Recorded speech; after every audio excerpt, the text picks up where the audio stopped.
दोस्तों, उम्मीद करता हूँ आप सब खैरियत से होंगे। दोस्तों, आज हम ऐसे शख्स के बारे में बात करने जा रहे हैं जिसने 20 साल इराक पर हुकूमत की और अपने दौर हुकूमत में इराक को उरूज पर पहुंचाया।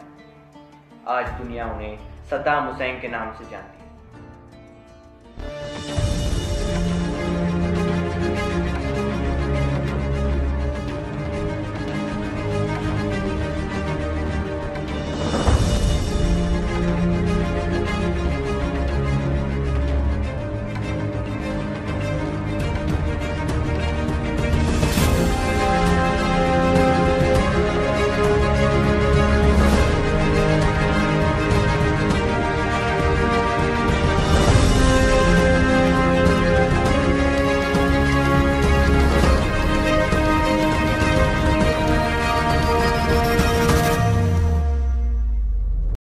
सद्दाम हुसैन 28 अप्रैल 1935 को इराक के शहर तकरीत में पैदा हुए। इनके वालिद जो एक चरवाहा थे, सद्दाम की पैदाइश से कई माह कबल लापता हो गए थे। चंद माह बाद सद्दाम के बड़े भाई की कैंसर से मौत हो गई। जब सद्दाम पैदा हुआ, इसकी मां अपने सबसे बड़े बेटे के मौत और अपने शौहर की गुमशुदगी से शदीद अफसरदा थी। सद्दाम की मुसर देखभाल करने से कासिर थी और 3 साल की उम्र में इसे अपने चचा खैरुल्लाह तलफा के साथ रहने के लिए बगदाद भेज दिया गया। बरसों बाद सद्दाम अपनी मां के साथ रहने के लिए हलवज्जा वापस आया, लेकिन अपने सौतेले बाप के हाथों बदसलूकी का शिकार होने के बाद वो एक बार फिर तला के साथ रहने के लिए बगदाद भाग गया, जो कि एक मुत्तकी सुन्नी मुसलमान और पुरजोश अरब कौम परस्त है, जिसकी सियासत को एक दूसरे के साथ मिलकर रहना चाहिए। बगदाद में कौम परस्त अलकरा सेकेंडरी स्कूल में तालीम हासिल करने के बाद 1957 में 20 साल की उम्र में सद्दाम ने बहस पार्टी में शमूलियत इख्तियार की, जिसका अतमी नजरियाती मकसद मशरिक वस्ता में अरब रियासतों का इत्तेहाद था। 7 अक्टूबर 1959 को सद्दाम और बहस पार्टी के दीगर अरकान ने इराक के इस वक़्त के सदर अब्दुल करीम कासिम को कत्ल करने की कोशिश की, जिनकी नौज़ायदा मुत्तहिद अरब जमहूरिये में शमूलियत के खिलाफ मज़ाहमत और इराक के कम्युनिस्ट पार्टी के साथ इत्तेहाद ने इन्हें मुश्किलात में डाल दिया था। बहसियों के साथ कातिलाना हमले के दौरान कासिम का ड्राइवर मारा गया और कासिम को कई गोलियां मारी गईं, लेकिन वो बच गया। सद्दाम की टांग में गोली लगी थी। बहुत से कातिलों को पकड़ा गया और इन पर मुकदमा चलाया गया और उन्हें फांसी दी गई, लेकिन सद्दाम और कई दूसरे शाम फरार होने में कामयाब हो गए। जहां सद्दाम मिस्र फरार होने से पहले कुछ देर ठहरे, जहां उन्होंने लॉ स्कूल में तालीम हासिल की। 1963 में जब नाम निहाद रमज़ान इंकलाब में कासिम की हुकूमत का तख्ता उलट दिया गया, सद्दाम इराक वापस आया, लेकिन अगले साल बहस पार्टी में लड़ाई के नतीजे में उसे गिरफ्तार कर लिया गया। जेल में रहते हुए ताहम वो सियासत में शामिल रहे और 1966 में इलाकाई कमांड डिप्टी सेक्रेटरी मुकर्रर हुए। इसके फौरन बाद वो जेल से फरार होने में कामयाब हो गया और उसके बाद के सालों में अपनी सियासी ताकत को मजबूत करता रहा। 1968 में सद्दाम ने एक खूंखार लेकिन कामयाब ऐसी बगावत में हिस्सा लिया, जिसके नतीजे में अहमद हसन अल बकर इराक के सदर और सद्दाम इनका नायब बना। अल बकर की सदारत के दौरान सद्दाम ने अपने आप को एक मूसर और तरक्की पसंद सियासतदान साबित किया, अगरचे एक फैसलाकुन और बेरहम था। इसने इराक के बुनियादी ढांचे, सनअत और सेहत की देखभाल के निज़ाम को जदीद बनाने के लिए बहुत कुछ किया। उन्होंने 1953 के तवानाई के बहरान से ऐन कबल इराक की तेल की सनत को भी कोमिया लिया, जिसके नतीजे में कौम को बड़े पैमाने पर मौसूलात हासिल हुए।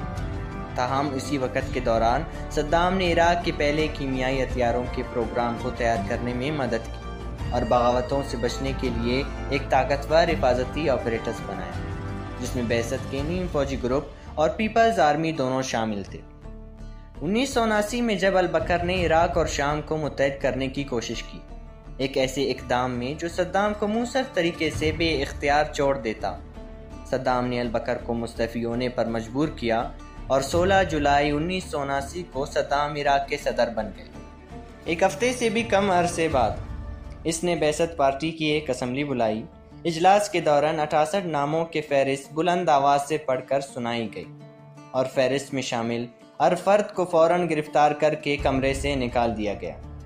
इन 68 में से सब पर मुकदमा चलाया गया और इन्हें गद्दारी का मुजरिम पाया गया और 22 को मौत की सज़ा सुनाई दी गई। अगस्त 1979 के अवाइल तक सद्दाम के सैकड़ों सियासी दुश्मनों को फांसी दे दी गई।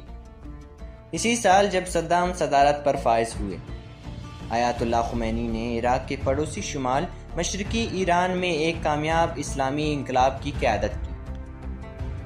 सद्दाम, जिनकी सियासी ताकत का कुछ हिस्सा इराक की इकलौती सुन्नी आबादी की हिमायत पर था, इनको खदशा था कि शिया अक्सरियती ईरान में होने वाली पेशरफ्त इराक में भी ऐसी ही बगावत का बायस बन सकती है। इसके जवाब में 22 सितंबर 1980 को सद्दाम ने इराक अफवाज को ईरान के तेल से मालामाल खुज़िस्तान के इलाके पर हमले करने का हुक्म दिया।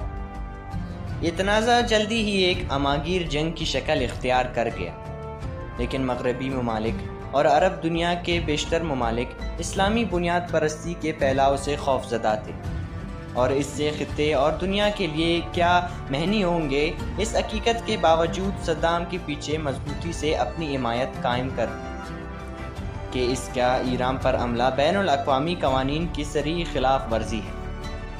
तनाज़ात के दौरान इन्हीं खदशात की वजह से आलमी बरादरी बुनियादी तौर पर इराक के कीमियाई हथियारों के इस्तेमाल, इसकी कुर्द आबादी के साथ नस्ल कुशी और इसके बढ़ते हुए जौहरी प्रोग्राम को नज़रअंदाज कर देगी।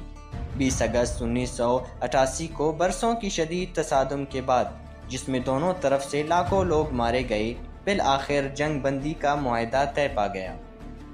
तनाज़े के नतीजे में 1980 के दिहाई के आखिर में इराक की जंग से तबाहशुदा मईशत और बुनियादी ढांचे को बहाल करने की ज़राए की तलाश में सद्दाम ने अपनी तवज्जो इराक के अमीर पड़ोसी कुवैत की तरफ मोड़ दी, ये जवाज़ इस्तेमाल करते हुए कि यह इराक का तारीख़ी हिस्सा है। 2 अगस्त 1990 को सद्दाम ने कुवैत पर हमले का हुक्म दिया। अक़वाम मुत्तहिदा की सलामती कौंसिल की एक करारदाद फौरी तौर पर मंजूर की गई, जिसमें इराक पर इक़्तिसादी पाबंदियाँ आयद की गई और एक डेडलाइन मुकर्रर की गई जिस तक इराकी अफवाज को कुवैत से निकल जाना चाहिए। जब 15 जनवरी 1991 की डेडलाइन को नज़रअंदाज कर दिया गया तो अमेरिका की सरबराही में अक़वाम मुत्तहिदा की इत्तेहादी फ़ौज ने इराक अफवाज का मुकाबला किया। महज 6 हफ्ते बाद इराक फ़ौज कुवैत से वापस इराक लौट गई। जंग बंदी के मुआहदे पर दस्तखत किए गए और सद्दाम ने तनाज़े में फ़तह का दावा किया। 1990 की दिहाई के दौरान मुख्तलिफ शिया और कुर्द बगावतें हुईं, जिन्हें सद्दाम के ताकतवर फोर्सेस के हाथों बिल आखिर कुचल दिया गया। इसके साथ साथ इराक भी बैनुल अक़वामी सतह पर शदीद तनकीद का शिकार रहा। 1993 में जब इराकी अफवाज ने अक़वाम मुत्तहिदा की तरफ से आयद करदा नो फ्लाई जोन की खिलाफ वर्जी की तो अमेरिका ने बगदाद पर एक नुकसानदा मिसाइल हमला किया। 1998 में नो फ्लाई जोन्स की मज़ीद खिलाफ वर्जी और इराक की जानिब से अपने हथियारों के प्रोग्रामों के मुबैना तसलसल की वजह से इराक पर मज़ीद मिसाइल हमले हुए, जो फरवरी 2001 तक वक्फे से होते रहे। बुश इंतज़ामिया के अरकान को यह शोबा था कि हुसैन हुकूमत का ताल्लुक उसामा बिन लादेन की अल-कायदा तंजीम से। अपने जनवरी 2002 के स्टेट ऑफ यूनियन के खिताब से अमरीकी सदर जॉर्ज डब्ल्यू बुश ने ईरान और शुमाली कोरिया के साथ मिलकर इराक को अपने स्टेट ऑफ द ईवल का हिस्सा करार दिया और ये दावा किया कि ये मुल्क बड़े पैमाने पर हथियार तैयार कर रहा है जो कि तबाहीकुन है। इसी साल के आखिर में अक़वाम मुत्तहिदा ने इराक में हथियारों की मुश्तबा जगहों का मुआयना शुरू किया, लेकिन इस बात का बहुत कम या कोई सबूत नहीं मिला कि इस तरह के प्रोग्राम मौजूद थे। इसके बावजूद 20 मार्च 2003 को इस बहाने के तहत कि इराक के पास दर हकीकत खुफिया हथियारों का प्रोग्राम था और वो हमलों की मनसूबाबंदी कर रहा था, अमरीकी क़यादत में इत्तेहाद ने इराक पर हमला किया। चंद हफ्तों के अंदर हुकूमत और फ़ौज का तख्ता उलट दिया गया और 9 अप्रैल 2003 को बगदाद गिर गया।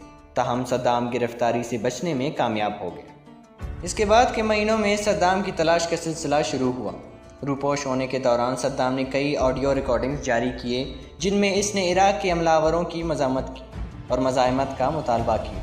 आखिरकार 13 दिसंबर 2003 को सद्दाम तकरीत के करीब अदलदूर में एक फार्म हाउस के करीब एक छोटे से ज़ेर ज़मीन बंकर में छुपा हुआ पाया गया। वहाँ से उसे बगदाद में एक अमरीकी अड्डे पर मुंतकिल कर दिया गया जहाँ वो 30 जून 2004 तक रहेगा, जब उसे बाज़ाब्ता तौर पर उबूरी इराकी हुकूमत के हवाले कर दिया गया ताकि वो इंसानियत के ख़िलाफ़ जराइम का मुकदमा चला सके। बाद के मुकदमे की समाअत के दौरान सद्दाम एक जंगजू मुद्दहा आलिया साबित हो गया, जो अक्सर बड़े शौक अंदाज में अदालत के इख्तियार को चैलेंज करता और अजीब व गरीब बयानात देता था। 5 नवंबर 2006 को सद्दाम को मुजरिम करार देकर मौत की सज़ा सुनाई गई।